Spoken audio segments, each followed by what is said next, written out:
ಓಂ ಶಾಂತಿ. ದಿನಾಂಕ ಆಗಿದೆ 2-3-2026. ನೆನಪಿನಲ್ಲಿದ್ದು ಅನ್ಯರಿಗೂ ನೆನಪಿನ ಅಭ್ಯಾಸ ಮಾಡಿಸಿ. ಯೋಗ ಮಾಡಿಸುವವರ ಬುದ್ಧಿಯು ಅಲ್ಲಿ ಇಲ್ಲಿ ಅಲೆದಾಡಬಾರದು. ಯಾವ ಮಕ್ಕಳು ನಿಮಿತ್ತ ಶಿಕ್ಷಕರಾಗಿ ಅನ್ಯರಿಗೂ ಯೋಗ ಮಾಡಿಸುತ್ತಾರೆಯೋ ಅವರ ಮೇಲೆ ಬಹಳ ದೊಡ್ಡ ಜವಾಬ್ದಾರಿ ಇದೆ. ಬುದ್ಧಿಯು ಅಲೆದಾಡುತ್ತದೆ ಎಂದರೆ ಸೇವೆಯ ಬದಲು ಸೇವಾಭಂಗ ಮಾಡುತ್ತಾರೆ. ಪ್ರತಿಯೊಬ್ಬರೂ ಈ ರೀತಿ ತಮ್ಮೊಂದಿಗೆ ಕೇಳಿಕೊಳ್ಳಿ. ಒಂದು ವೇಳೆ ಬುದ್ಧಿಯು ಬೇರೆ ಕಡೆ ಹೊರಟು ಹೋಗುತ್ತದೆ, ದೇಹಾಭಿಮಾನದಲ್ಲಿ ಬಂದುಬಿಡುತ್ತೆಂದರೆ ಅವರು ಸೇವೆಯನ್ನಲ್ಲ ಸೇವಾಭಂಗ ಮಾಡಲು ಕುಳಿತಿದ್ದಾರೆಂದರ್ಥ. ಯಾರು ಶಿಕ್ಷಕರಾಗಿ ಕುಳಿತುಕೊಳ್ಳುವರೋ ಅವರು ತಮ್ಮೊಂದಿಗೆ ಕೇಳಿಕೊಳ್ಳಿ, ನಾನು ಪುಣ್ಯದ ಕಾರ್ಯವನ್ನೇ ಮಾಡುತ್ತಿದ್ದೇನೆಯೇ? ಒಂದು ವೇಳೆ ಪಾಪದ ಕರ್ಮವನ್ನು ಮಾಡುತ್ತಿದ್ದರೆ ದುರ್ಗತಿ ಹೊಂದುವರು. ತಂದೆಯ ಆದೇಶವೇ ಆಗಿದೆ, ಮಕ್ಕಳೇ ನನ್ನೊಬ್ಬನನ್ನೇ ನೆನಪು ಮಾಡಿ. ನೀವು ಪ್ರಿಯತಮೆಯರಾಗಿದ್ದೀರಿ.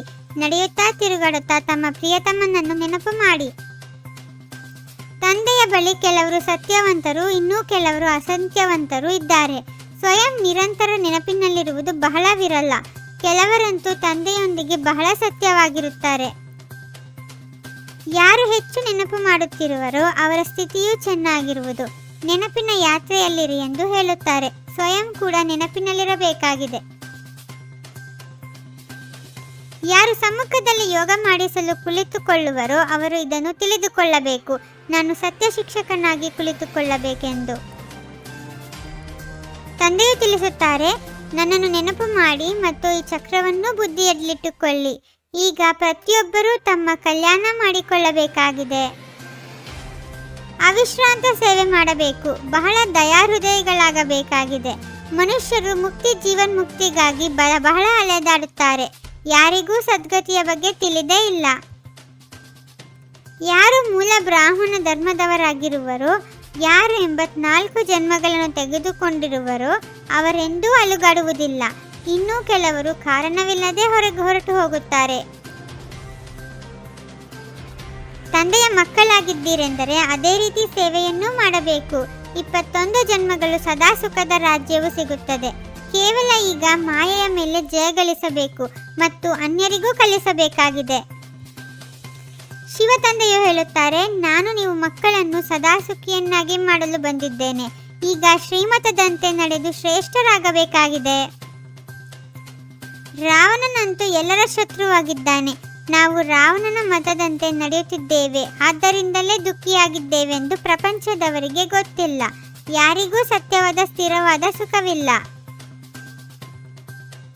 ತಂದೆಯಿಂದ ಶಾಂತಿಪೂರ್ವಕವಾಗಿ ಆಸ್ತಿಯನ್ನು ತೆಗೆದುಕೊಳ್ಳುತ್ತಿದ್ದೇವೆ. ಏಣಿಯ ಚಿತ್ರದ ಜ್ಞಾನವು ಬಹಳ ಚೆನ್ನಾಗಿದೆ. ಇದರಲ್ಲಿ ತಿಳಿಸಬೇಕು, ನೀವು ಹಿಂದೂಗಳಲ್ಲ, ದೇವಿ ದೇವತಾ ಧರ್ಮದವರಾಗಿದ್ದೀರಿ. ಇಡೀ ದಿನ ನಾವು ತಂದೆಯ ಪರಿಚಯವನ್ನು ಕೊಟ್ಟು ಯಾರ ಕಲ್ಯಾಣ ಮಾಡಬೇಕೆಂಬುದೇ ಬುದ್ಧಿಯಲ್ಲಿರಲಿ.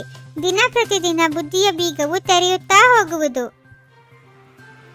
ರಾಜ್ಯ ಪದಕವನ್ನು ತೆಗೆದುಕೊಳ್ಳಲು ಎಲ್ಲರ ಮನಸ್ಸನ್ನು ಖುಷಿಪಡಿಸಬೇಕು. ಬಹಳ ದಯಾಹೃದಯಿಗಳಾಗಿ ತನ್ನ ಮತ್ತು ಸರ್ವರ ಕಲ್ಯಾಣ ಮಾಡಬೇಕಾಗಿದೆ. ಅವಿಶ್ರಾಂತ ಸೇವೆ ಮಾಡಬೇಕಾಗಿದೆ.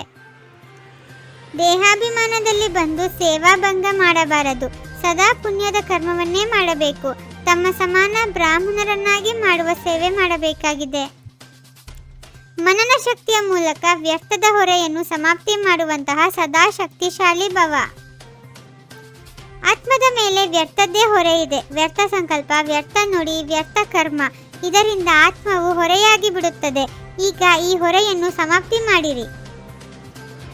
ಯಾರು ತನ್ನ ಸ್ವಭಾವವನ್ನು ಸರಳವನ್ನಾಗಿ ಮಾಡಿಕೊಳ್ಳುತ್ತಾರೆಯೋ ಅವರ ಸಮಯವು ವ್ಯರ್ಥವಾಗುವುದಿಲ್ಲ. ಓಂ ಶಾಂತಿ. 21 ಜನ್ಮಗಳಿಗೆ 21 ಪರಮಾತ್ಮನ ಮಹಾವಾಕ್ಯಗಳನ್ನು ಆಲಿಸಿ ಹಾಗೂ ನಿಮ್ಮದೇ ಆದ ಈ ಚಾನೆಲ್ಗೆ ಲೈಕ್ ಮಾಡುವುದನ್ನು ಮರೆಯದಿರಿ.